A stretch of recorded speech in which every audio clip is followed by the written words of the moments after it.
Grabe talaga yung tonsil ko. Like, sabi ko ng gamot dito. Like, literal. Meron din pa akong ganito.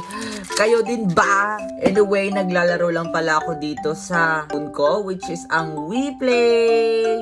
Marami itong laro, guys. Like, literal, papakita ko sa inyo. So, ito na nga yung lalaruin ko is yung hide and seek. So, waitin lang ako dyan kung kailan mag-start yung laro. Anyway, guys, hindi lang ito pang larong bata, kundi any for all ages ito. Bata or matanda man ay pwede maglaro dito. So, ito na nga, confirm ko lang. Pwede pala magkipag-usap ito by voice. So, ito na nga, starting na siya. Bali, hindi ako ang magtatago dito, kundi ako ay seeker dito sa round na ito. So, sana mahanap natin sila. So, ito na nga, dahil taya ako, kailangan lang natin mahanap kung saan ba talaga sila nagtatago. Habang palibot na palibot ako, ay be, ito na nga, may smack ko na rin siya. Ayun.